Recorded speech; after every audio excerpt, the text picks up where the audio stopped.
Ladies and gentlemen, very good morning to you and welcome to Taipei for the Intel Extreme Masters Taipei, our 25th StarCraft 2 event in a very long history. It is, of course, Season 9. We're at the last stop of the season for our World Championships in March in Katowice. Last chance saloon then for the StarCraft players to qualify through. 16 fantastic players all battling it out for the $10,000 prize fund and, of course, those important 750 WCS points as well. Alongside me on the desk to start the day, we have Apollo, we have Maynard, and we have Sue. Welcome, everyone. How you doing? Very good, mate. Yeah, very good to be here. This is great. Yeah, it's good to have you here as well. Great to have you back with us again, Maynard. I know we've had a few ribbings about cricket and rugby, and they'll probably continue through the day. But nevertheless, it's even though England suck right now in all of those sports, it's great to have you with us. Yeah, I mean, the 4 or 5 esports fans that follow cricket and rugby as well as StarCraft will definitely appreciate the banter, Paul. I definitely think it's definitely worth bringing up on the desk. Absolutely, all 5 of them. You're right. Okay, it's okay. Yeah. You know what? You and I can go over and hash about the NFL. Well, I think, Super Bowl hasn't happened, Susie. It might have to be a post-Super Bowl thing because I might actually run out of ammo after Seahawks beat the Patriots. Wow, and so it begins. In Control is already spinning out of control. John, let's blow the cobwebs off. Let's talk about StarCraft because it seems to have been a while. San Jose last time we were involved, of course, and I know winter break's been good and everything, but it's great to get back, isn't it? Yeah, it's been very refreshing, not just for me, but for the players and fans as well. There's been a 6-week break since the last big StarCraft tournament, and now it's 2015. It's the first big event of the year, and a lot more to come. Yeah, absolutely. Right, let's take you through the schedule first and show you what's coming up over the next 4 days, because we do have 4 more days of StarCraft 2. If you were with us yesterday, there were some terrific bracket games going on in bracket 1 and 2, and we have our 4 players through to the group stages, which begin today. We'll start with Group A and Group B today, and other matches that we don't cover will also be on our B stream with Roddy and Nate. Tomorrow we'll move on to Group C and D. Saturday we'll see the quarterfinals, and then on Sundays we will have Championship Sunday. It won't just be the NFL Super Bowl, it'll also be the Intel Extreme Masters Taipei Grand Final and semi-finals as well. Our 4 groups look like this. Groups A through to D, it's the usual suspects through.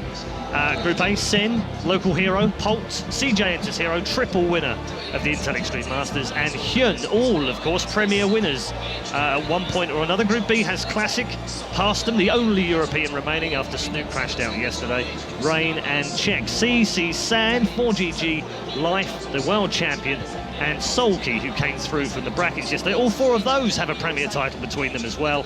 And in Group D, if that wasn't enough to whet your appetite, there's Maru, Hydra, Parting, and True. Honestly, there are times, gentlemen, that I look at this, and lady, that I look at these 4 groups and think, holy Moses, we're so lucky to have these great players in here. Yeah, Group C and D stand out the most. They've got players that we haven't seen before in the Intel Extreme Masters. They're players who are on form right now as well. This, you know, we said almost at every StarCraft tournament, this is one of the best we've seen. And to be honest, this is one of the better ones. Yeah, it's weird, isn't it, Mayno? Because I know you watch a lot of these and the qualifiers online, and even the qualifiers are, well, to be blunt, they're bloody hard to get through, aren't they? The Asian final, especially for IEM Taipei, was ridiculous. Yeah. I mean, a lot of these players lost to incredible people that you would never expect to be like. I mean, the final for cricket, it's a shame because a lot of the Oceanic dudes have to play in it. But you're almost guaranteed when you're lumped in with the Koreans that the big scary guys are going to go through. And even some of the scary guys didn't make it. Like True had to come to the open bracket to qualify. A guy like True had to come here. And then had to play Solkey first round. I know, I saw that. First round. You know, it's been a while since I've been back on, doing a lot of things for StarCraft. Yes, welcome back from the dark side, Thank by the you way. very much. But no, this is really exciting for me to come to this event and see all the really high-end players who've, they've just been dominating throughout, and it's great to see some of the Kespa players here as well. Absolutely. So I'm really excited. You hung out with them yesterday. You were sort of milling around watching some of the matches. What was your general feeling?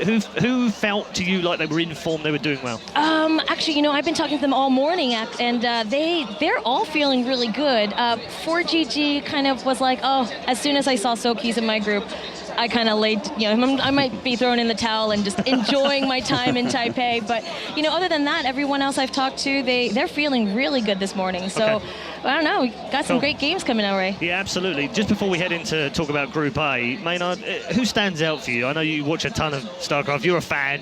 I am a fan. Who stands out of the 16? I mean, there's a few, but is there one that really, you think, for me, as a Terran, and it being his debut in an Intel Extreme Masters, Maru is the guy that I'm looking at today. I really want him to do well. I want him to be in the final. I'm assuming it's probably going to be against herO or Life. But I want that final so badly. As a fellow bro, Terran, I'm with you. As a Terran bro, as a dude bro, Terran. Absolutely excited to see Mario. What about you, Sean? I have to agree, he's definitely one to look out for, but there's 3 players that stand out above every other player in this tournament. It is Mario, and it's also herO, naturally, at the Intel Extreme Masters, and then it's Life, who's on fire right now. He's a BlizzCon champion, he's qualified and doing well in GSL and in Star League, and he's a key player in Pro League as well. Are you not cheering for the love of your life, True? Well, if I want to be realistic, I have to say those 3 names. But True made it out of the open bracket again. It's his 3rd time out the open bracket. 100% rate, man. 100% rate, because he's played in 3 IEMs now, and he's 100% win rate in the open bracket. And today is the day he will also advance from group stage for the first time. I was going to say, because every time he's done that, he's done the hard work, and then he hasn't been able to go any further, so he's disappointed, hasn't he, every other time? And really unfortunate, the last 2 Intel Extreme Masters he's played, and he lost to Snoot twice. Yes.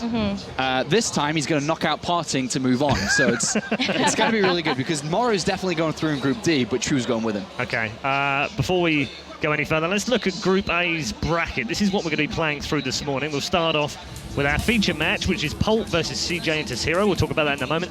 But also the local man, of course, from Taipei, Sen, who the last time he was here in Taipei actually won a title against herO by winning 4-3 in the Taiwanese Open. So there's a little bit of form between those 2.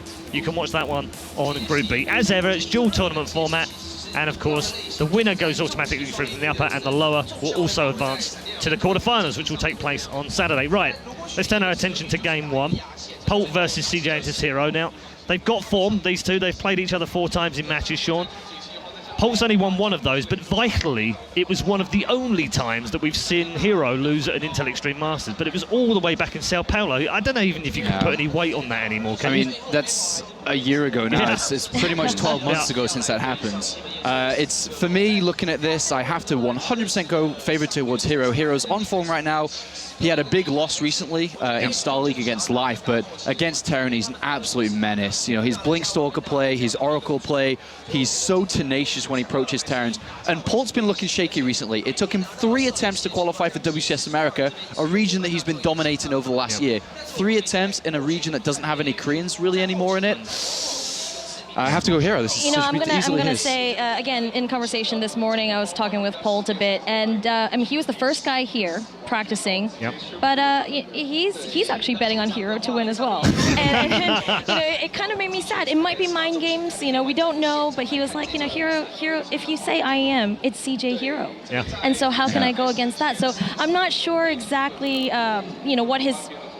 what his thought process is under this. I mean, he might just be here for the experience, but he might have just said that to me to throw me completely off and then wreck face. I mean, we don't really know, do we? All right, Maynard, you're the Terran expert here.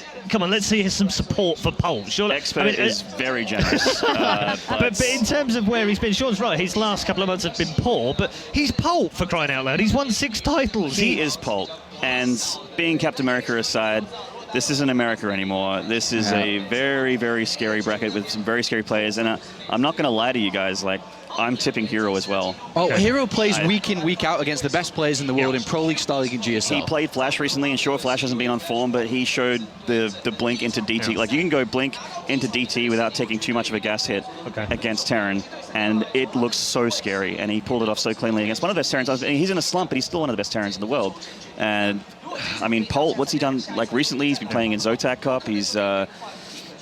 He didn't do so great in the qualifiers. I mean, the guy just doesn't have a lot going for him at the moment, I'm sorry to say. Okay, if we take herO out of the equation for a moment, and we almost assume, as a Ligulac does, by the way, that he will dominate the group and go through in first place. Is that second place up for grabs? Does Sen have some local support behind him that might take him and carry him above herO and above Polt? Or does herO come into this naturally, maybe he secures that second spot? For me, herO is taking second place more than likely today. There's been a recent surge of Zergs beating a lot of Terrans recently. There was a phase a couple months back where Terrans were beating Zergs, but it's gone back in favor of Zerg again recently. herO's had a break, and we know that herO is a guy who travels every week, but he's also just come off the back of the Christmas period where he's had 6 weeks of not doing anything really. And I think he's in pretty good shape as well, being able to come through the open bracket yesterday. Sen, You know, the last time he played Hyun, and the only time he played Hyun, he did beat him. But that was during the period where Hyun was traveling all over the world to every continent every other week. I think this is today where Hyun steps up and advances through. Okay. You know, I'm going to have to say Hyun as well, especially because knowing Sen, he hasn't really had much experience playing against a whole lot of Koreans. You know, that's true. Koreans as well. And so I'm thinking, and Hyun is used to these international tournaments. He's been all around the world, like Sean has said, and I just think he'll be in top form to be able to take that second place spot. I mean, we shouldn't forget, of course, that Sen is massively experienced. I mean, he was at BlizzCon in 2011, top 4. He was at the Battle.net World Championships in 2012. I think he finished top 4 as well there. So he's got some form. He knows what these players are about. I mean, I take your point. You've all said it. He doesn't play Koreans every day, but there's something about him, surely. He can't just turn up to his home event and go home after 2 matches. I'm afraid I think that's actually what's going to happen here today. I'd be very surprised if he's able to make this win. For me, if he does it, it's a massive upset if he's able to take a win today. You know, to play devil's advocate, then, you know, we're going to go ahead and say he is the first foreigner to win a Premier tournament. That's not Korean, right? And also since December 2012, yes, the only foreigner. That's a long time. Which is a very long time. Last one being and Snoot, also, you're right, he is hometown. You know, there's all these fans behind him. He's kind of comfortable here. I'll play devil's advocate and say maybe, but yeah. All right. I don't think it matters how much Sue a little bit. I don't think it matters how much experience you have if you aren't as good as the rest of the players. Fair in the group. enough. Fair enough. All right. One last question before we go over to our commentators. Map pool has changed, of course. New seasons where the map pools. We've got 4 brand new maps in there, 3 that have been seen before. Overgrowth is like, it's the Frost of Season 3. It's the one we all know and love, and everyone plays it. It's been played 21 times yesterday alone. The next 2 most popular maps were Catalina and Deadwing. No surprise there because they're familiar. What do you make of the new 4 maps? Do you feel like they've maybe helped Protoss a little bit?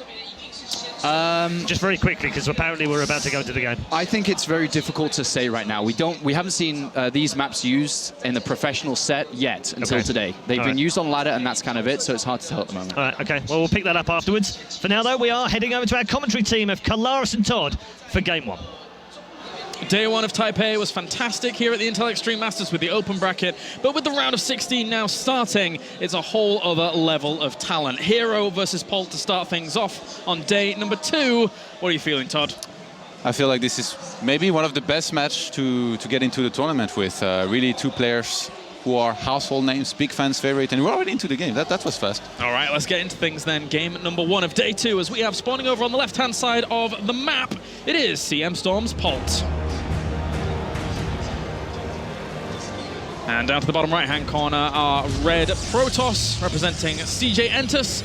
It is herO, who the last time we saw these 2 play, or the last time I really feel we had these 2 play at an Intel Extreme Masters, a World Championship in Katowice, it was so close in that round of 4, 3-2 in favor of herO, moving on to the final. So I'm very, very excited to see these guys play once again. And our esports historian, Red Eye, pointed out very nicely that herO is one of the only 2 guys with Snoot to ever beat herO in an Intel Extreme Masters that was in Sao Paulo. And those games were actually really sick, I remember.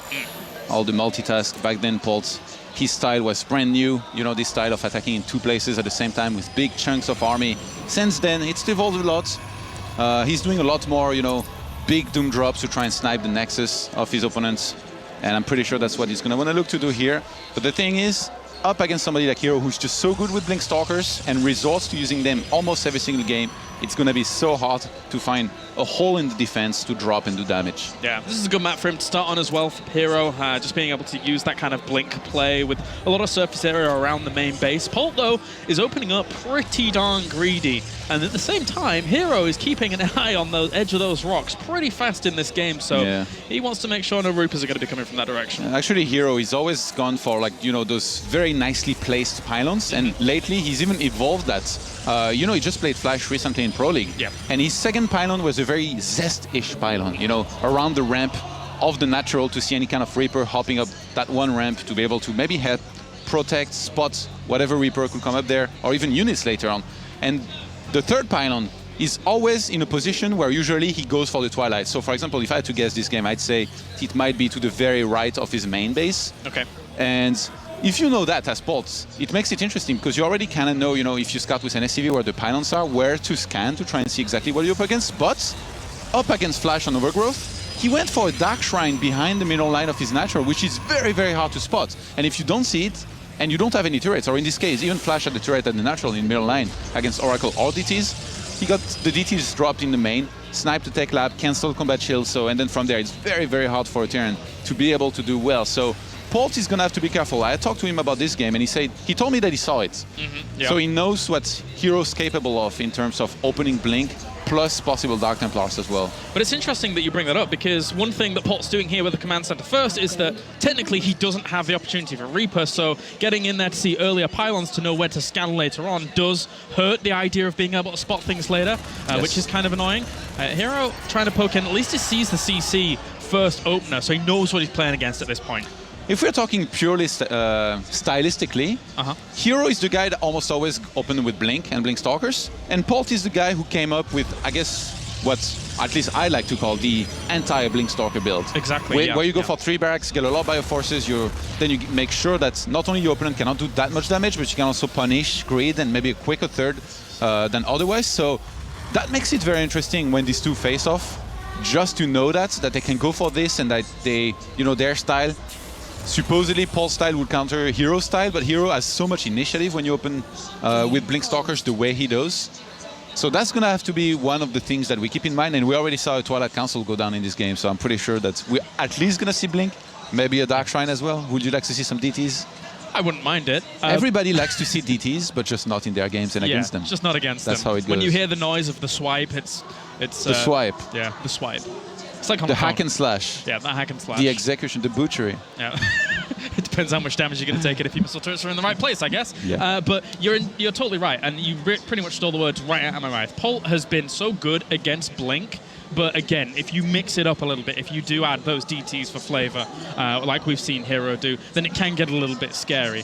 For now, though, as the game has gone on, Polt's looking okay. Not too many huge decisions have been made, but it's going to be difficult for him to spot that Twilight Council, I think, again, because he didn't have that Reaper opener, didn't quite know where all the pylons were in the main base to be able to spot later on. Thing is, when you play against herO, even if you don't see that Twilight Council, like, you can always kind of get a feel of how many Stalkers he has on the map, and that's already a massive tail that is usually going for Blink, and he's pretty much like 90% of the time going for it.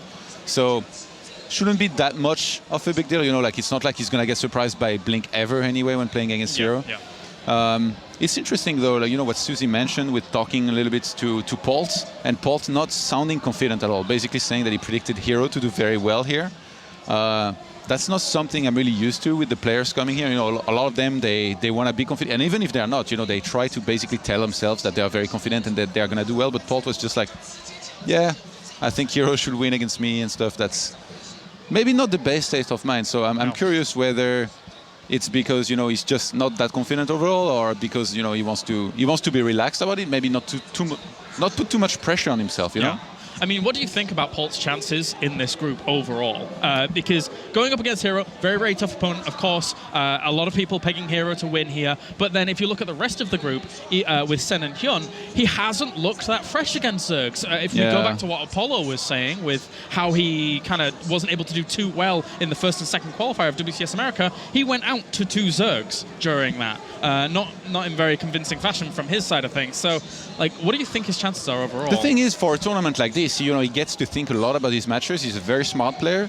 And even if, say, he was in the worst shape of his life against Zerg, I really feel like getting to think so much about a match and an opponent is going to give a massive edge to somebody like Polt, who's just so good at thinking hard on his build order and how he's going to play against somebody's style. And I mean, it's not like also Hyun against Terran is like super unpredictable in regards as to, like, he has 1,000 builds. He has like one general style, which he's a little bit predictable to some extent. So I would go as far maybe as saying that for me, Polt is even maybe the favorite against Hyun or against the Zergs, even though, he hasn't done that well. And even if he was to win against herO, obviously I think herO's the favorite, but I wouldn't even be that shocked. Like, that's how much I respect Polt. Even though he has hard times here and there, he's always played so well in the past that I just can't get that image away from myself of him just being this beast that just wins games. I completely understand your point of view, because he is such an intelligent player. It's something that I've honed in on for a long, long time. Him being a very cerebral player overall. He knows... Cerebral. Huh? Yeah, man. I like that. I'm going to go with the WWE term of he's the cerebral assassin, man. He's like Triple H. he's very, very good when it comes to thinking about the game, in and out. He pretty much knows what you're going to be doing. And approaching herO, as you said, he probably knows Blink's going to come onto the table very, very soon. I was asking him about practice, actually. I was asking him whether he practices a lot and where does he practice Korean ladder, and he was just telling me that he does not practice all that much currently compared to what he used to. And when I asked him why, he said that he felt old. So I was like, man, you're talking to the right guy. I can totally relate. You know, when you've been playing for so long time and you've played so many games in your life, it's really hard, you know, to keep up with the routine of training that you need to have in StarCraft 2, which is basically a lot of hours every day, ideally like up to 10 hours of practice, or at least watching VODs, watching streams, studying build orders, talking about strategies, and playing, just raw playing, be it ladder or custom games. You need to play a lot. So it can get difficult at times to, you know, play a lot. And yeah, I was asking him about it. I'm like, oh yeah, I know the feeling. Like, you play a few games and then you feel like you need to take a break, but then you extend that break before you kind of play again, but then you need to take another break. So the young guns, guys like Maru, Life, I really feel like these guys, they can easily play unlimited amounts, just as they desire. But for all the guys like Polt or myself, it can be a little bit more difficult. You are getting pretty old, I will admit. You are getting pretty old. But also, I mean, it's a good point. Back into the game. But yeah, he's actually in a group with a lot of old people. I mean, Sen is there. He's pretty old now. It's funny we say so old. They are like mid to late 20s. Not Paul old, let's be honest. Not Paul old. But they are pretty old. So, anyway, let's get back into the game on Catalina. As you can see, Blink is already on the way for herO. So, if Polt has anticipated this kind of play coming out, which I suspect he probably has, we're going to see him try and figure this out a little bit and then accommodate to it. Okay, 3 additional gates. Okay. Usually, or at least recently when he played against Flash, he just added the one more because I guess he did want to go for the Dark Shrine pretty early, and you still do need a little bit of money with that. The robo timing is pretty standard here for being herO. But the 4 gates, this may mean that he wants to go for quite a few Stalkers and basically, you know, blink up the ramp around the, you know, that potential third base on the right-hand side of Polt's main. Yeah. Blink from there into the main and try and do a lot of damage, or at least as much as he can. And we've seen quite a few Protosses use Blink very well on this map, Parting being one of them. You know, at a time where offensive Blink wasn't doing nearly as well as, you know, back in the Yonsu and Heavy Rain days. Somehow these guys just are bringing it back, and I have to say, like, their Blink movement and all that just makes it so difficult to practice and react well to it, just because it's so perfect. They will always blink up there when your army is not ready, as the Terran trades blink, cooldown, and shields up against, you know, costly units. Ooh, and that might be a little bit misleading considering he doesn't see too much out of his base right now. He saw a robo as well as extra gases going down. Of course, still, you know, hey, look at the reaction though. He knows his blink. He like unloads the bunker and goes into the main. Yeah, he's positioned himself really well on the ramp to make sure that he's between those bases so that he can bounce back and forth if he sees them. Even sees a few Stalkers outside. Really good scout there by Polt to be able to anticipate an aggression that's on the way. And our Observer Legend pointed out that Blink was indeed finished, and losing one Stalker here directly. Yeah, hero's in a slump. Not too characteristic there, losing that quickly. And then after losing that Stalker, instantly going into the Robo base. So this is forcing a reaction of defense out of Polt, but notice he hasn't really made too much in his main in terms of defense. Yeah. This army is just well positioned to be able to greet this. And also, he's noticing probably that there hasn't been that many extra Stalkers added on between that extra fight. These ones coming in now might tip him off a little. He's trying to get a critical mass of Stalkers with which you can even fight against this massive army of Polt. But Polt, having opened with 3 barracks and pumping out that much bioforces, I really feel like if he plays this well, Polt is going to be in a great position. And herO right now is making most of the situation. He's trying to trade just shields for units, but he's actually lost a few Stalkers here and there. He finally got to snipe on that bunkers. And with a Warp Rhythm plus Robo Bay behind this, I'm really starting to think that herO might want to go into the third base.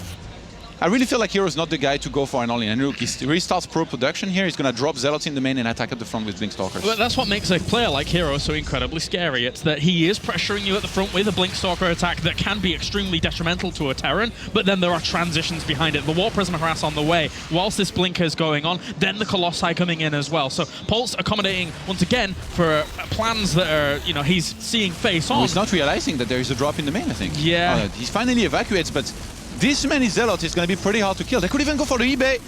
Oh, they're blocking each other. It'd be very nice to get that +1 down, but unfortunately we're blocked off by those minerals, so not exactly getting the most damage done that he would like to, as it's halfway complete. I don't think he's going to be able to kill this off by the time the bio will be able to save. Yeah, has to evacuate, but at the same time, the third base started. What are you guys doing here? Walking to their deaths, unfortunately. You know, actually, like, with the amounts of units that herO has lost and with the damage that is done, this might be an incentive for Polt just to go for maybe even some kind of SUV pull and an attack on the natural or third base of his opponent. If you think about it, as I said, that he starts with third CC. Thank you, Polt. Well, guess I was wrong. Blinkstalker's going to head forwards once again, but can't get too much done now. The fact that that army is just a bit too big at the front there. Whoa! All Not right. a regular third base here for herO. Well, It's a hidden one, and a lot of additional gateways. I guess since he went for double forge, he wants to maybe. Oh, he's gonna get that. Nice Really nice pickup. snipe. Actually, how many Vikings are we on? I think just a few, but Polt playing a little bit sloppy here and there. All right, at least he was able to get one medevac though in return of that Warp Prism going down to the left-hand side, but I really feel losing. like, sorry, but Polt's army is so scary. Like if he was to get just a few more Vikings and attacks. Okay, yes, he's actually just on 2. I thought he had maybe 4 to 6 now, Not but that many. yeah, army supply is 73 to 48. It's the strength of herO right now. He's only in the Colossus. Blinks forwards, trying to kill off a few of these Marauders as well. Few force fields, actually. So he does get a little bit of that bio on the retreat out, but Polt saves the majority of it. Good blink forwards to take out one of those medevacs on the retreat out. And now this base is eventually going to become an issue because Polt is going to poke forwards, eventually see that there's still no third base and be like, well, I don't really think if I can push forwards because all of his money's been going into this. But if that base is to come to fruition properly up to the top right-hand corner, I could... Oh, well... Why not? herO. Because herO. he can. I guess so. Because he's Protoss. He's got to be careful there. That's a lot of investment Yeah. into 2 Nexus that aren't going to pay for themselves for a little bit here. So if Polt wants to press the issue, I suppose the 3 Colossi against only 2 Vikings are really holding ground for him at this point. I don't think I saw an Armory. And because of the way, Polt has been a little bit sloppy here and there with his units, he's got quite a few Medivacs and Marauder snipes. I feel like there is a chance here he might go for a timing with just enough Vikings to counter the Colossus. Maybe even an SCV pull. Wouldn't you be let's theorize a second. Wouldn't you be careful against someone who you don't know is on 3 base yet here because they could have teched into something like Stormy? I mean, he doesn't have a Ghost Academy down for anything like that. Of course, it's not there, but he's just playing, the assuming game. He's assuming that behind this, there is going to be a lot of Colossus in any case, and I think he saw up to maybe 2 or 3 earlier when he moved out, so he knows that if he gets enough Vikings here and he goes for an attack, it's going to be so damn strong of an attack, and I really feel like this is what might happen, even though usually Polt doesn't really play like this. He's more of a, doom drop kind of guy that we try to snipe the Nexus here and there. Well, he's taking his gases on his third base as well during all of this. So 4 Medivacs, man. Oh, moving around the right-hand side as well. Polt has always been very, very well known for those kind of counter-attack-based styles. This pylon that was added on so long ago is going to actually have a little bit of play up to that he's going to load it up and go for the main here in a second, I think, and pull back around the natural. Well, seeing how far the army is out of place, it would be perfect. He has to drop. It would be great. He's taking a little bit of damage, but... The thing is, if he scans for the main now, herO's going to realize what's up. And herO is actually just heading on home right now. This feels like a little bit of a bait here by herO. Maybe he was thinking about attacking, but upon seeing that chunk of army here, he probably realized that Polt, if he sees that your army is out of position, he's going to drop your main, or he's going to drop one of your bases and go for the Nexus. So he pulls back home, and now he's waiting for Polt to drop, in which case he's just going to try and crush whatever it is that he's dropping. And herO must have so many probes by now. Oh my god, like 4 bases. Oh, just 66 actually. Yeah. Okay, he spread out the probes very well across those bases then, I guess. It's interesting that herO took no extra gases on his 3rd or 4th base. With the Templar Archives coming in now, he might be a bit gas-starved across all of this, unless he adds some in. But I think he just wants to make sure that he maxes out. He realizes that he's behind on supply, and actually look, oh my god, 153 to a maxed out Terran. It's going to be so hard for him to hold. He needs to get a lot of charge lots, and Archons. 2-2 is going to complete before the attack though. This is interesting. I don't think he had any observers really on, any perimeters of his base to be able to spot anything because he was so focused on the Robo. Recall comes down to try and save this. One Colossus already falls. So does the second one. Really nice pickups here by Polt. There's no Stalkers to stop the Medivacs. Yeah, he can just go wherever he wants. He's just going to get out, and at the same time, this massive chunk of army without Medivacs, actually, is attacking the 4th base.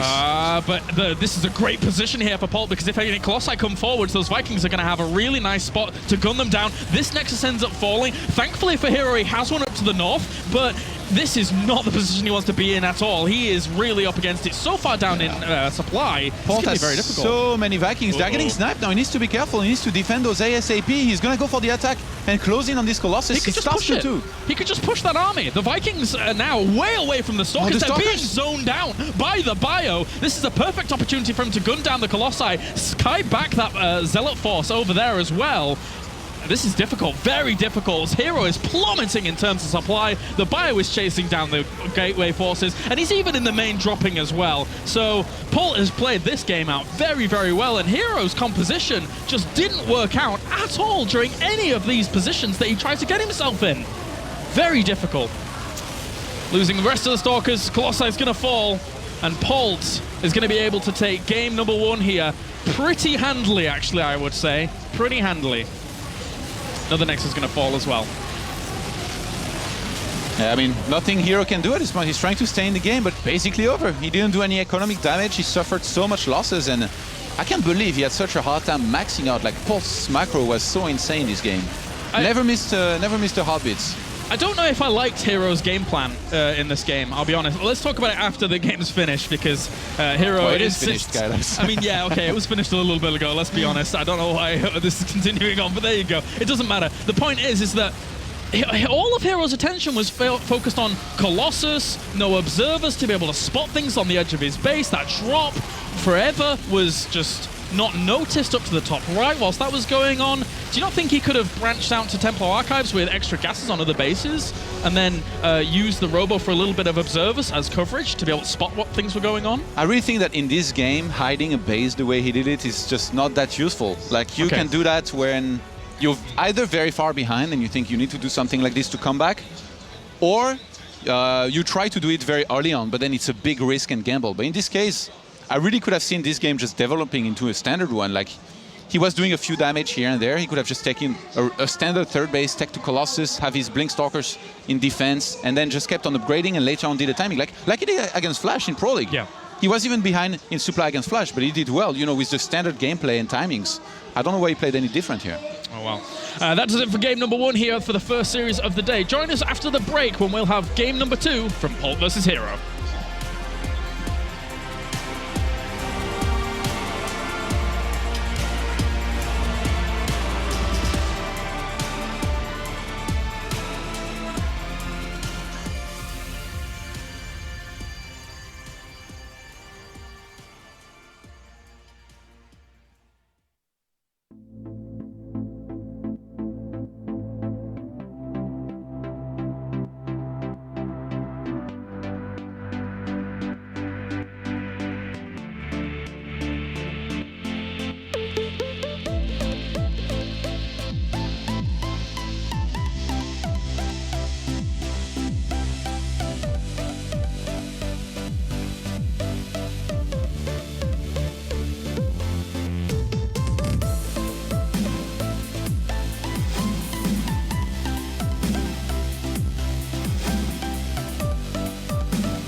But yeah, not if we get in a situation like...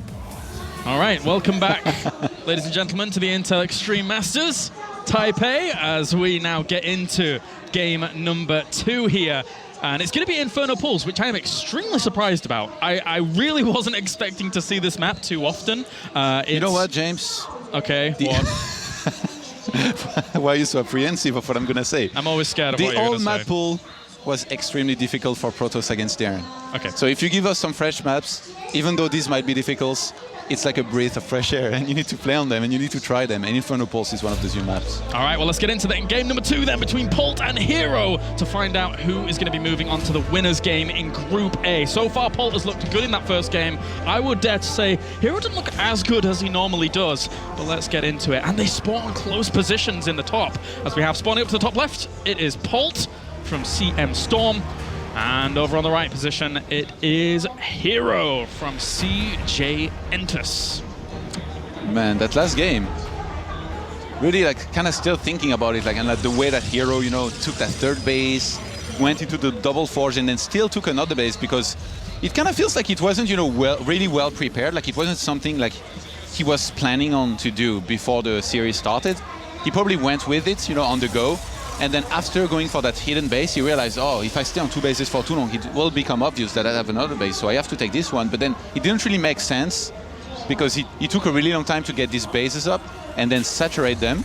And I mean, from there, just his macro slipped up a lot, you know. He was lacking a lot of minerals. Polt was spamming mules. He never had to scan basically a single time ever. Like, he saw the Blink Stalkers, that's all he needed to know. And yeah, he just had too much army supply. It was insane. Maxed out when his opponent was on 150, that doesn't really happen usually. Yeah.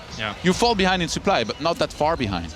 It was an interesting situation to be in. And speaking of interesting situations, I think just in general, the spawning positions that we found ourselves in here on this map are very, very interesting. Technically, it's a really big map. Played on it a few times. But when you get these horizontal positions, you're in for a very interesting time. He's not going to spot the command center first. He's going to go into the main because that's how just the scouting path works out. But in terms of blink on this map, like with the super wide natural for Terran, it's pretty big. You know, like the old school build where you go for blink and then you go up to 6 or 7 gates and you all in. On this map, it would be, I think, so good to go for something like this. Yeah, potentially. herO may be thinking about something like this and like already scouting for the command center.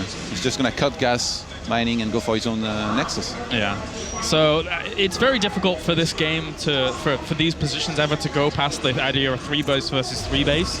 I don't suppose we'll even see herO go there too avidly, too quickly. He'll be much more happy to put on a little bit of pressure. There is a lot of room, as you were mentioning before. It's like Daedalus Point, man. Just like a massive ramp that's to wall off. Like, I remember all the funny threads on Reddit. Like, we found out how to wall off this map, and they put like 2 CCs and bunkers and like barracks. Yeah. And same for Protoss, like Nexus. Not only that though, but for Protoss on the opposite side of the matchup, the natural and main bases are actually really, really big. So it makes Photon Overcharge a little bit harder to really get its full damage done if the Terran is skirting around the edges of the map, the edges of the bases. So you've got to be careful about that as herO, and that's why we've already seen a pylon down to the south of his base to be able to eventually spot things out later on. He needs to get that information quick. Come on, Photon Overcharge is still Photon Overcharge, let's be honest. It's still pretty cool. Yeah, okay, I can go with that. Okay, Polt's still going for the 3rd barracks here, not gonna cut any corners, not gonna take gases after just 2. He wants to get lots of bio, lots of Marines, some Marauders behind this. I really like the way he mixed units, by the way, last game. I think it was like 35 Marines, 35 Marauders at some point, so same amount, and then got just enough Medivacs. Maybe a bit too few, but he had the 4, you know, to drop in the main. And a ton of Vikings against the Colossus of herO. He just played so well against that one style of herO, which is supposedly one of the strongest styles that you can play overall in Protoss vs. Terran right now with the Blink into Colossus. Well, for now, Polt's going to head himself out with a little less CV. I don't think he's really seen too much just yet, has he? I don't recall if he's even scouted.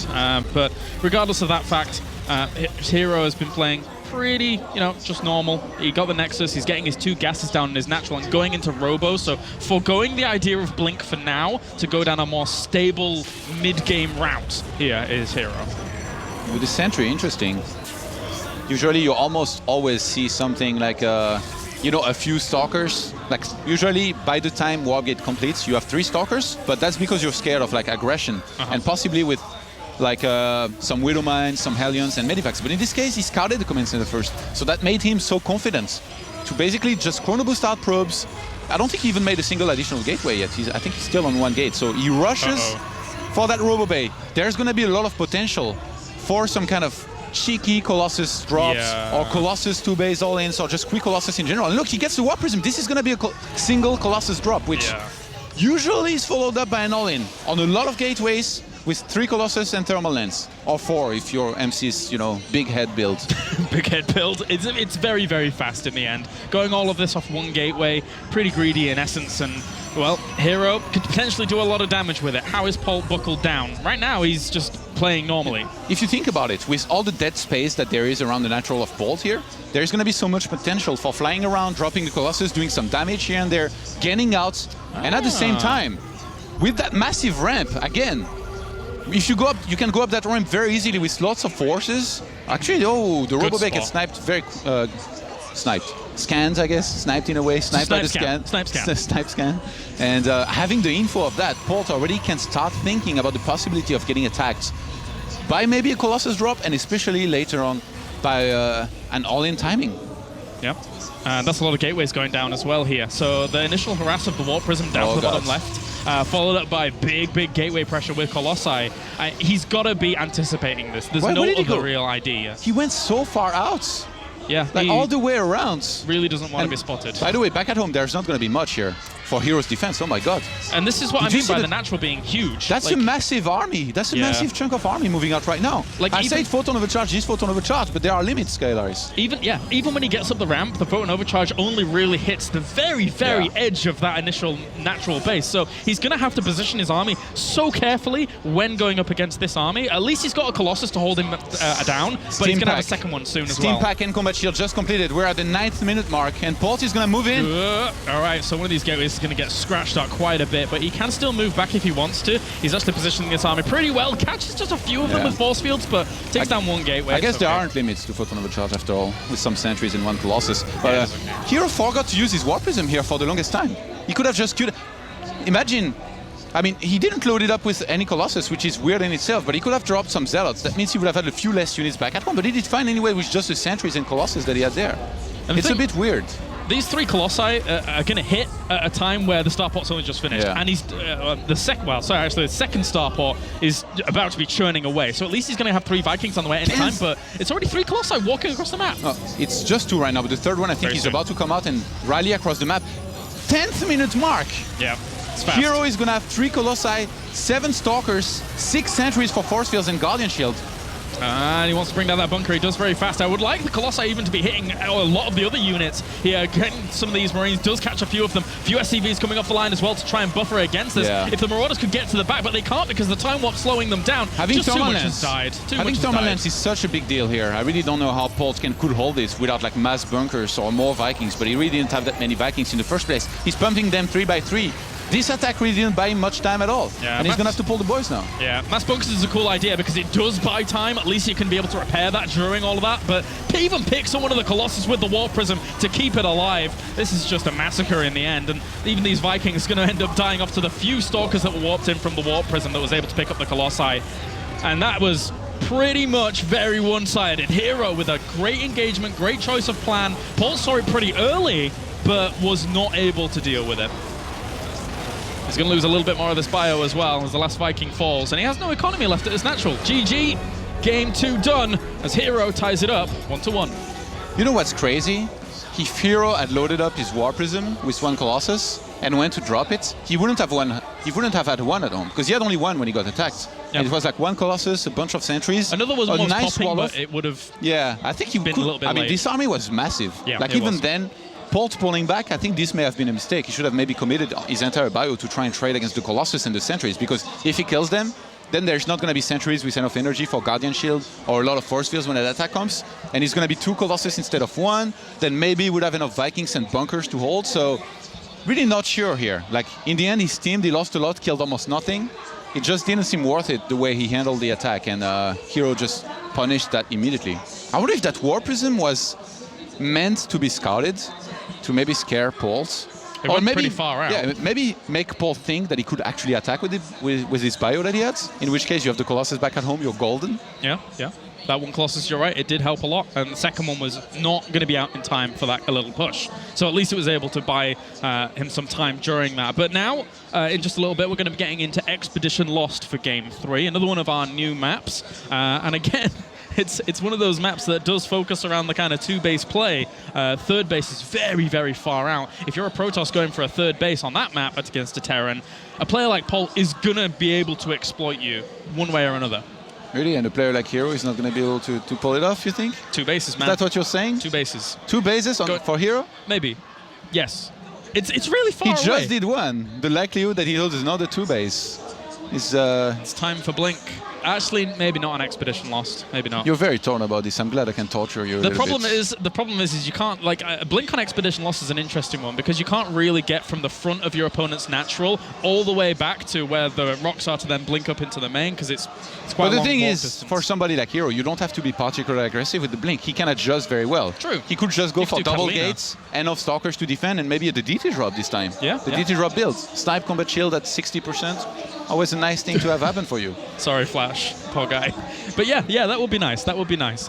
He certainly has a lot of tricks up his sleeve, that's for sure. We've seen it time and time again. I spoke to herO before this series actually unfolded, and he seems pretty confident going into this tournament. I think that loss to Polt in the first game may have been a little bit of a shake, because I don't think he really anticipated losing to Polt here. I mean, of course, Polt's a very good player, don't get me wrong. But herO, as Apollo's already mentioned on the analysis desk, he's playing week in, week out with the very best players in the world in Pro League. You know, there is one build that's very specific to herO, which we haven't seen him do for a little bit of time now. It's the build where you go into Colossus, and after 3, you go into Charge Loss and Templars without any Forges.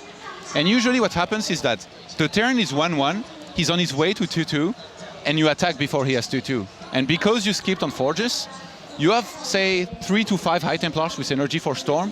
The Terran player will never have Ghosts, or maybe we'd have 1 to 3, which is not enough if you play well with your Templars, which herO is definitely capable of. So you just kill him right out with the timing, either at the natural or third base. You try to get an engagement against the army of your opponent, you storm everything, and even though he can deal with the Colossus, he can never deal with the amount of charge loss and Templars that you have done on the ground. And having started 2-2, he's going to play against the Terran, because he's going to have I guess that many units missing in his army in comparison as he would have otherwise. So it's a very interesting build that herO used in the past very successfully, and that I haven't seen from him lately. And I think this maybe could be a good map to pull it off. Yeah, could be. Okay, so finally herO has chosen the correct race, and we can get into game number 3. He was a little bit shaken, I guess, overall, but countdown has begun for map number 3 as we get herO and Polt on the way. The winner, obviously, going up to play against Hyun or Sen, as those two battle it out in a Zerg versus Zerg. Don't have any updates on that just yet. Nom. Nom. I think both of them would have a very good chance against Zergs, in my opinion. Even Polt here, despite what we were looking at in terms of like the WCS America results, I think he's still very good against Zergs. So I think That's what I said earlier. So you're disagreeing with me. I changed my opinion after seeing him playing this series after listening so to far. Me. Anyway, not after listening to Todd. Let's get into game number 3. So we have spawning down to the bottom left-hand corner. It is Polt representing CM Storm, and then up to the top right-hand corner, we have our red Protoss. It is herO representing CJ Entus. Every time I see this map, man, I just look at the middle and I keep thinking Neo planets. Yeah? Yeah, a bit of the map. It's so similar. Yeah, I guess so. And it's a snowy map too, which we've had quite a few. At some point it started, and like we started using a lot of snowy maps. You don't like snow, Todd? Not too much. Does it not snow much in France? Snow is cold, man. No, I live in the south. Oh yeah, you do. No, never mind then. Do you go skiing, Do you Todd? think Maynard has ever experienced snow being Australian? I don't know. I don't think so. Small little bits. Small little bits. All right, let's see the openers here. herO, he really is one of those Protosses that will almost always open gateway on 13 and do a lot of scouting after it. But he's definitely also one of those Protosses that can skip it for some time. I remember actually the herO opener that he used very well for quite a while was the one where you open with the double gas. That was at a time where every Terran was always opening Reaper, basically 99% of the games. You open double gas, you mine, with the minimum on them. Yeah. And by the minimum, I mean you keep 15 or 16 mineral probes, so you mine like 1+1. Then you throw down the Nexus, and then you scout going around that one Reaper that could be there. Oh, legend. He's been taking tips from me. Look at that. Zooming in on the Tastelope. Anyway. On the what? The Tastelope. It's called a Taste... Tastelope. Tastelope? It's named after Tasteless. Oh, wow. You didn't know this? I didn't know that Tasteless was enough of a sick nerd bowler to have creators named after There's me. an Artosis Lope. I know about this one, yeah. Oh, but you don't know about the Tasteless one? No. Oh. Okay then, fair play. Well, actually, I really like what Polt's doing on this map, going Reaper as the choice, because it's very difficult as a Protoss to deny the Reaper from jumping up either via the natural or via the back rock location. So you can get a pretty free scout off as a Terran on this map. So I really like the change up here from Polt. Okay. Are you feeling like there may be a very big blink aggression this game, or do you think we might see the build that I mentioned earlier with maybe the no force style? I think if he were to do blink, he would do what you mentioned, which would be not play too aggressive with it, because it can be difficult to get up into the main. The build that I mentioned, by the way, you can do it on both 2 or 3 bases. Ah, okay. I still think, though, that the 3-base version is maybe a little bit better. Yeah. Just because like you're selling the story better, that you might be upgrading, and it's very hard for Terran to confirm whether or not you have forges upgrading, you know? You could be delaying like those a lot for all the Terran nodes. Like, and also checking upgrades against Protoss, like pretty difficult, I feel, for a Terran to time those very, very well. Well, if there is a 3-base version, I still think it's not so amazing on this map because of how far the 3rd base is out. Even for a Protoss, it's a bit annoying. Trying to defend against these 3-base locations from drops, etc., something like Polt likes to do. Since he doesn't go for forges, he would have so much more than usual. He could play right in his favor as well. Yeah, that is a lot of investment. Not only the 2 forges, but the upgrades as well, so you would have more units, you're all right. On bases where it's actually difficult, on maps where it's actually difficult to take a 3rd base, I've seen herO in the past. I think it was against Maru in Pro League once upon a time, just taking a 3rd base, spamming Colossus, and when he got the 4th one, he just spammed non-stop Stalkers, got up to like 20 plus, waited for Maru to attack, killed his aggression, most of his, the big chunk of his army, and then counter-attacked and ended it straight away, rather than taking it, to a longer game where it's going to be difficult to defend against drop and defend at 3rd base in general. He just played, aggression through defense at first and through counter-attacking, which can be a very good way to exploit this kind of a map. It's going to be Widow Mines here, Todd. What do you think? How do you think this lines up against what we're seeing from herO so far? Usually herO plays too well against this kind of side for it to work, but in this game he's delayed his robo quite a bit so far. But the fact that he has gone for just double the gateway, I do think that he's going to throw down a robo, and so far it looks pretty similar to what he did against Flash in Pro League, in which case he will go for the robo now, and then a little bit later on for the Dark Shrine, which usually, I mean, in that one game he got behind the mineral line of his natural, which so far he has no pylon there.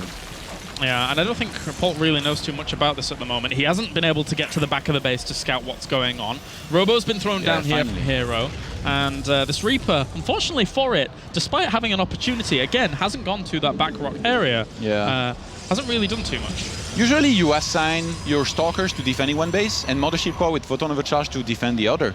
But the thing is, what Polt's doing right now is kind of uncommon. You don't really see that much all that often this kind of build anymore. So this could do a lot of damage if herO just somehow is not ready here and there. And by the look of things, he wants to drop the Widow Mine in one base and attack with the Hellions in another. If those Hellions are spotted before the attacks come, this is a massive town. The Dark Shrine goes down around the natural.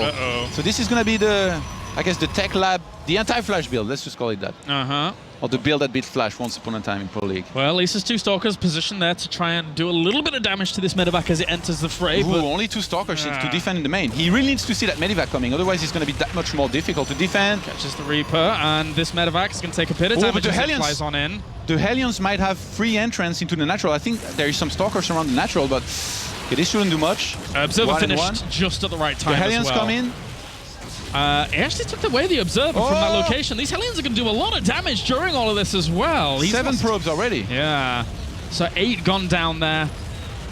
But again, he could have cleaned up the Widow Mines a little quicker. He actually, he found his Observer that he'd moved with the probe. So at least he did get that finished up in the main. You know what's funny here is that canceling the Dark Shrine, I don't think is even good.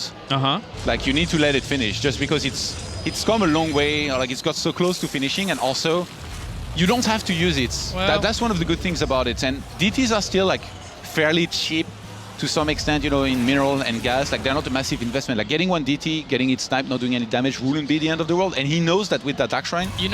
I'm wondering if Polt even thought it was a Dark Shrine at all, because he doesn't have an engineering bay down and he doesn't have missile turrets on the way. So he may have thought it was a pylon during all of that. Possibly, yeah, I guess. And because there's no reaction. We'll see if he saves any scans. Yeah, exactly. Because right now he doesn't have energy for scans, so he just threw mules down a little bit ago. So I think he may have thought it was a pylon during all of that. To me, it's kind of out of the question just because Polt is so good that he would not see that. But I guess you have a point. He's getting the eBay only now. Yeah, it's a little bit later than I was expecting considering all of that, but one bunker's going to fall at the front. That's a nice pick off for those Stalkers alone. DT is walking to the natural. The APA isn't finished yet. It's not finished. He's about to have some scans here. Defending the first 2 DTs very convincingly is very important, because then you can get turrets up and then you're completely safe. But 3 SCVs have died. At least 1 more is going to fall here. At least it's nowhere near as much damage as we saw being done previously with herO versus Flash. But he's preventing mining time too. Yeah, exactly. He is actually losing quite a bit of mining time. herO's at 1,300 against 840 at the moment in terms of minerals, and he's getting damage done. Yeah.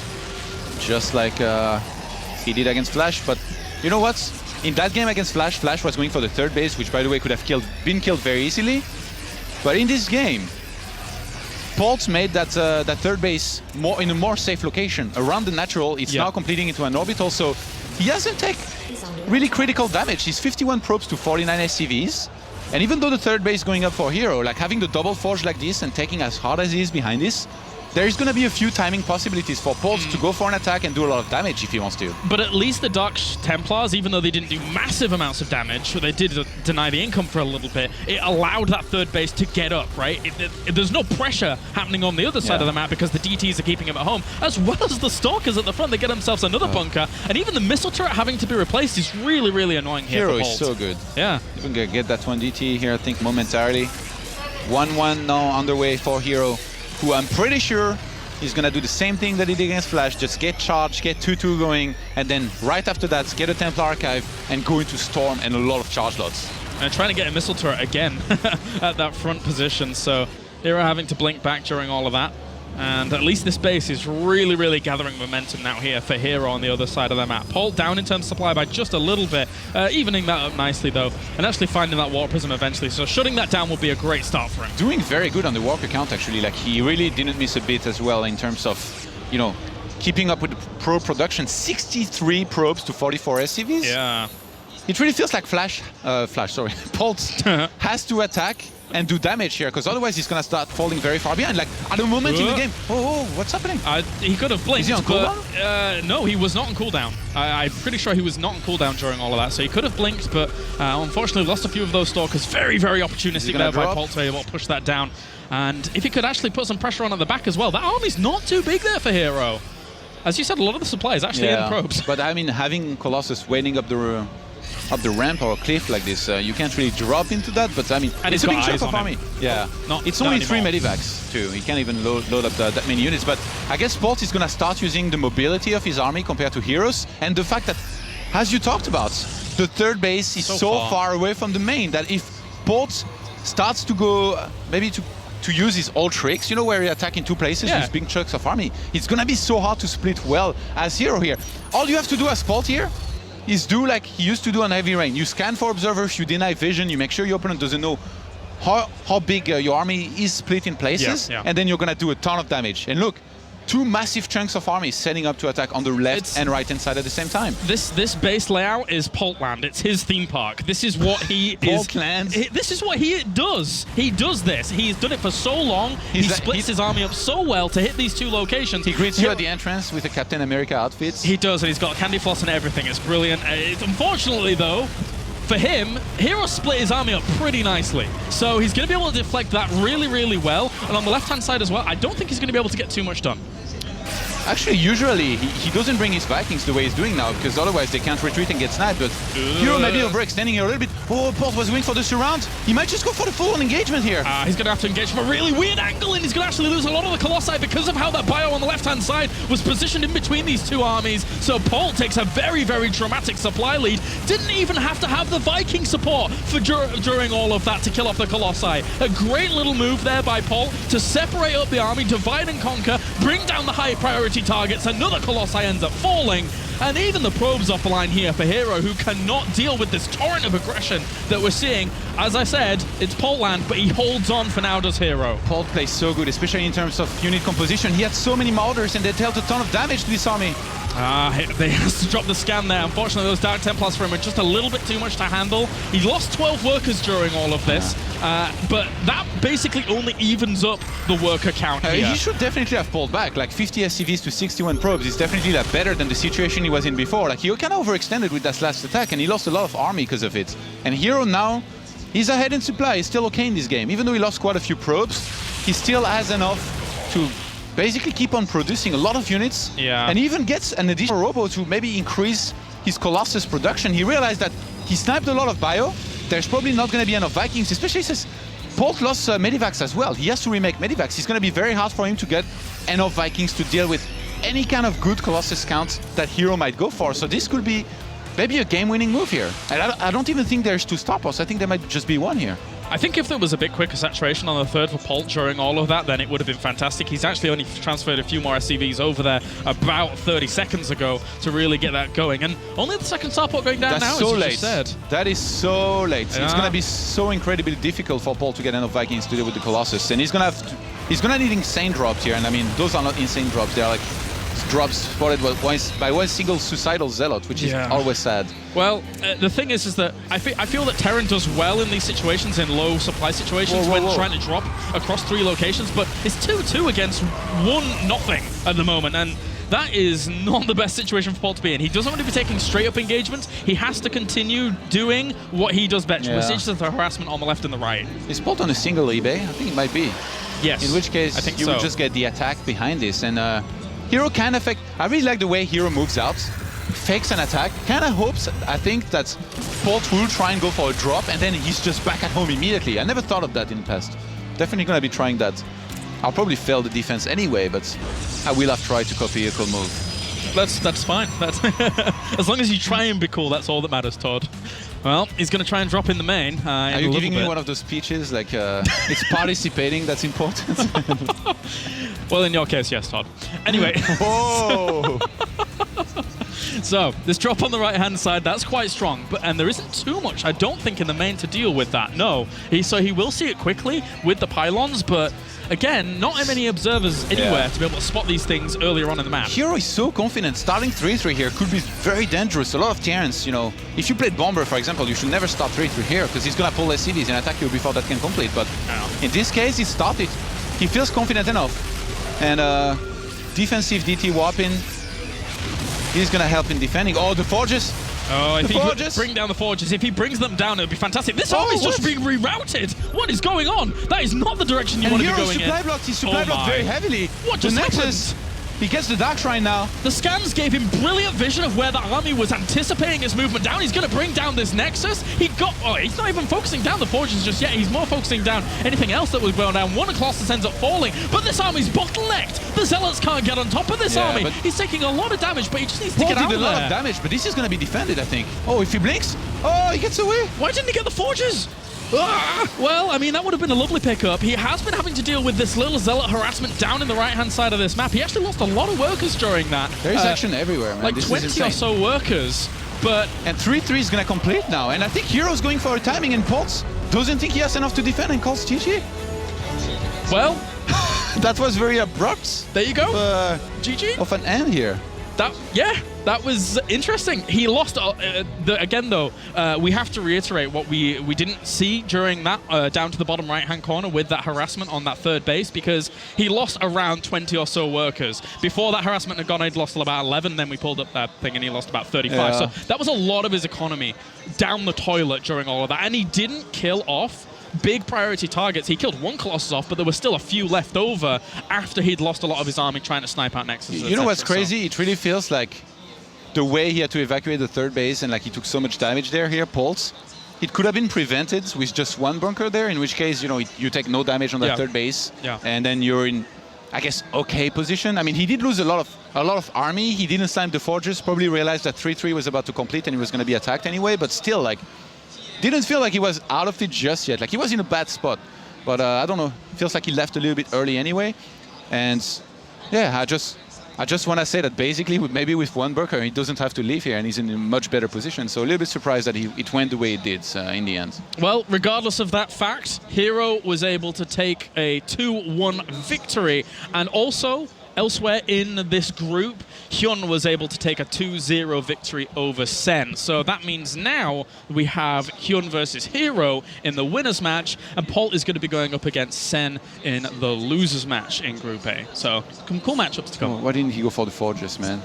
I don't know, that would have been so nice. It's like and then a dream. Get out, maybe. It's like a dream scenario for Terran and a nightmare one for Protoss. When you make your Forges in the main, and when the Medivacs, and it's not even 2 Medivacs, it was like 4 or 5. It was a lot. They dropped everything on top of those Forges.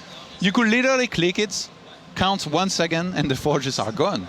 This was so weird here by Polt. Wow. He prioritized everything else, like maybe the Nexus, killing the Colossus, which is definitely nice, but he still could have gotten those Forges.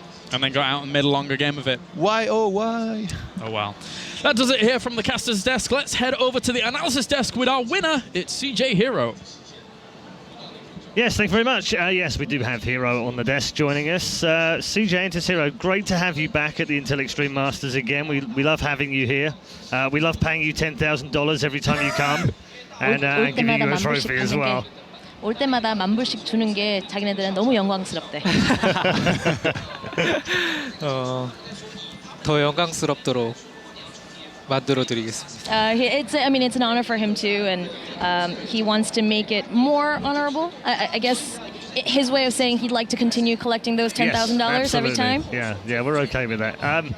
Let's start with game one. I know Sean wants to ask you a question about game one. Yeah, I was watching it all. Very impressive play from both sides, but the standout question has to be, I suppose, focused on game one, but the overall series. You must have been surprised at how well Polt played today. I think everyone was not kind of expecting that level of play from Polt. 일단 게임 1부터 시작할 건데 지금 폴트 선수가 이렇게 잘 할 거라고 예상을 했는지, 그리고 첫 경기에 그러니까 첫 경기 좀 공격스럽게 나왔는데 그걸 좀 당황한 것 같았어요. 네, 솔직히 첫 경기 해보고 적잖이 당황했거든요. Said first after game 1 he was kind of like whoa, taken aback. 그래서 이거 이렇게 그냥 흐르는 대로 가지 말고 그냥 좀 정신 차리고 해야겠다, 그렇게 생각했어. And he was thinking, all right, I can't just go with the flow with this. I'm gonna have to really concentrate and beat this guy. Okay. Yeah. Game 3. Well, actually, let's do game 2. You said it was like spawn positions decided that had to be an all-in. I just want to get that from herO. What did he think? Was it spawns? Basically, they forced into that because of the spawning 이 positions. 경기에 그 맵에 이제 시작하는 그것 때문에 그런 빌드를 했는지? 네. 이 경기는 즉흥적으로 자리도 그렇게 나오고 초반 빌드도 제가 좀 유리한 상황이었기 때문에 괜찮겠다 하고 그냥 했었어요. Yeah, he said it was the spawn. You know, he realized that, and then what he was planning on building was pretty aggressive anyway. And so as soon as he saw that, he was like, I think I'll be all right for this. Okay. Cool. Good stuff. He knows more English than he lets on as well now, because he does know more English. How much English has he got? 영어 되게 잘하면서 왜 못하는 척하고 있는 영어로 말해봐. 영어는 좀 아껴둘게요. 영어까지 보여드리면 No. Supposed to reply in 제 English. 매력이 너무 많이 He said his English he will reveal later in the tournament. If he reveals too much right now, then there's nothing really for surprise, you know? Okay, yeah, I get that. That's good. So Hyun is next for you. Easy game, right? 석현이. 네, 석현이 형. 붙을 건데 어떻게 생각해요? 뭐 쉽게 어떻게 생각하냐고. 쉽게 이길 선수 아니냐고. 석현이 형이랑 최근에 숙소에서 같이 생활하고 있거든요. 그래서 석현이 형만 진짜 안 왔으면 좋겠다 했는데 딱 오더라고요. 어떻게 이게? He said actually Hyun's been living at the CJ house, so they've been practicing a lot together. So when he came here, he was thinking, man, Hyun's the one player I don't want in my group. And then he got it, and he was like, man, you know, this. It's just the way it goes, huh? Yeah. 연습 때 해봤을 때 굉장히 잘하는 형이기 때문에 절대 방심하면 안 될 것 같아. He said when I practice him, he's very good, so I can't rule him out. Well, just to jump in on that, he's never lost to Hyun before in any tournament. He beat him in the qualifiers on to way to playing today too. What was Hyun's biggest weakness against Protoss before moving into the CJ house, and what has he helped him improve on? 지금까지 보면 경기에서는 현한테 진 적이 없잖아. CJ 오기 전에 현이 프로토스 전에 할 때 뭐가 제일 약한 점이라고 생각했어? 그 오기 전에는 일단 석현 형이 공격적인 게 좋기도 하지, 장점이 될 수도 있지만 단점이라고도 생각했기 때문에 생각했어요. When he first came, he thought Hyun's very aggressive style could be seen as a good thing, but he actually kind of saw it as a weakness as well. 그런 거 많이 도와준 거야 그러면? 숙소에서 딱히 도와주진 않았는데 I was like, so I asked him, did you help him with that or a little bit? And he was just like, well, while we're living together, no, I didn't really help him all that much. Try not to. 저희 숙소 와서 그냥 전체적인 기량이 많이 는 것 같아요, 석현이. But just in general, coming out to the CJ house, he feels that Hyun has definitely increased in skill just by practicing with everyone. 그래서 석현이 형 경기도 기대해 주셨어요. So don't expect too much out of him. They want you to also expect great games out of Hyun too. Okay, absolutely. Yeah, definitely. One quick question, then last one. Intel Extreme Masters, you've now won 3. 지금까지 세 IEM을 이겼고. Is this going to be 4? And are you going to be able to win the World Championship this season? Is that your goal? 그게 목표인지 이번에도 이기고 이제 카토비체 가서도 우승할 건지. 카토비체. 네, 일단 카토비체는 생각하지 않고 이번에 우승해서 4회 우승까지 넘보고 싶어요. Okay, he said he's not even thinking about Katowice right now. Okay. But you know what? He would definitely like to make this number 4 for IEMs. Yeah. So that's his goal right now. It's crazy, man. It's a great lineup as well. So he's got to go through an awful lot of good players before he can get to the grand final. But he's one step closer, and he will be back after the break playing in the upper bracket match against Hyun. Don't forget, we've got all of our usual social media going on. You can make sure you can tweet or Facebook, depending on what you want to do. Make sure you use the hashtag #IEM. All the details at the bottom of your screen. We'll be back right after the break with more action from the Intel Extreme Masters in Taipei.